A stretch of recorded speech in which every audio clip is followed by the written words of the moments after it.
So as I said, I just want to give you a little bit of framework for this. The real question, my singers, we know each other quite well now. It's in my 4th year. Anybody who knows me knows that I hate conflict and I want everybody to like me all the time. And so how is it possible that I have signed on to a project that is designed pretty much to offend everybody?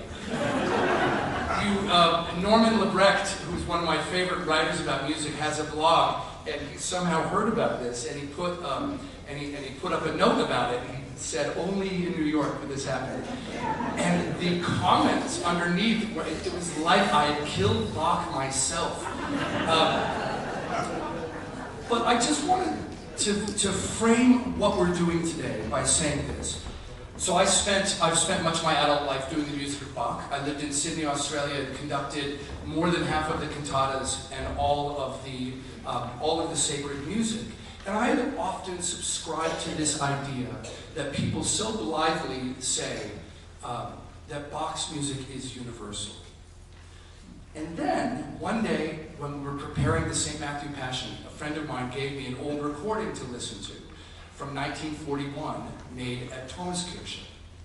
And I've got to say, suddenly I thought, I'm not so sure that we should be thinking that this music is universal. Certainly Bach didn't think that way. If you asked him what he would say he was a Lutheran cantor, and his job was to set music for the Lutheran Church.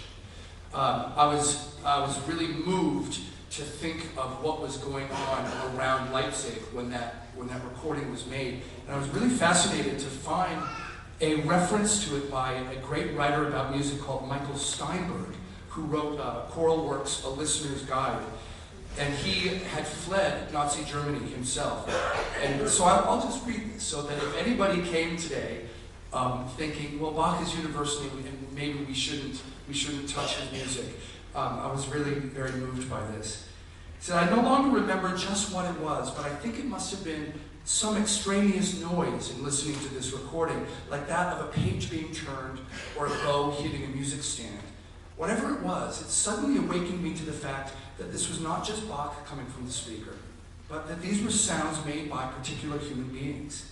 And these human beings were Germans in Leipzig in March 1941, a year and a half into the war, with battles raging in North Africa, U-boat attacks in the Atlantic, London bombed nightly, concentration camps in operation.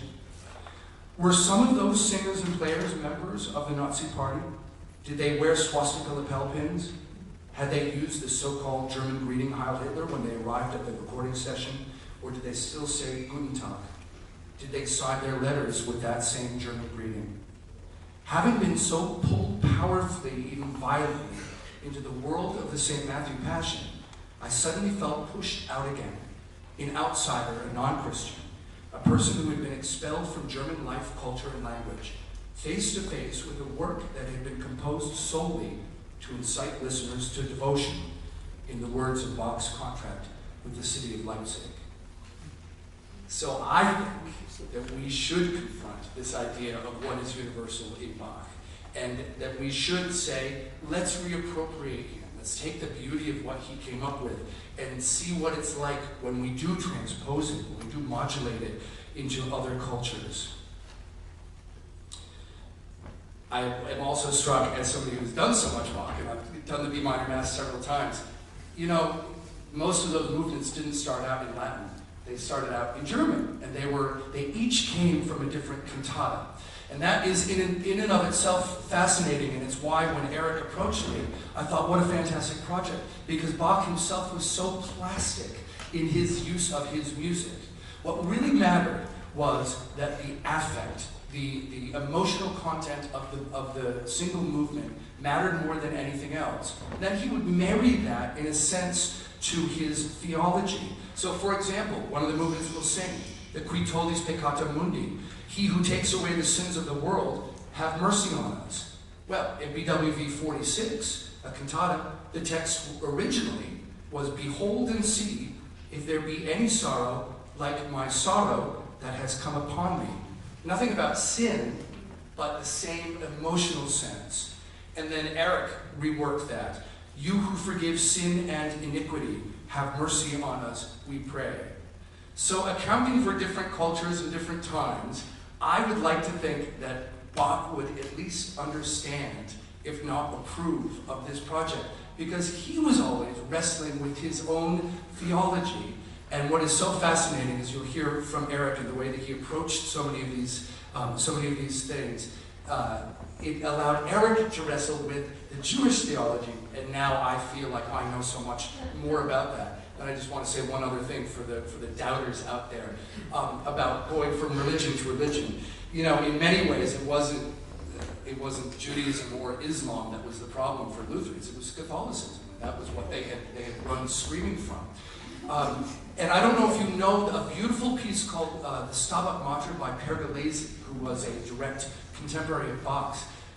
You may not know that Bach liked that piece so much that he took it and reworked it. But the problem is that Stabat Mater is a very Marian text, and that was one of the things that the Lutherans rejected, was that cult of Mary. And so instead, he said it in German to Psalm 51, "Have mercy on me, O God, according to your unfailing love." So I just think it's interesting that we have, maybe audacious, but in a sense, we have some permission from the great master himself.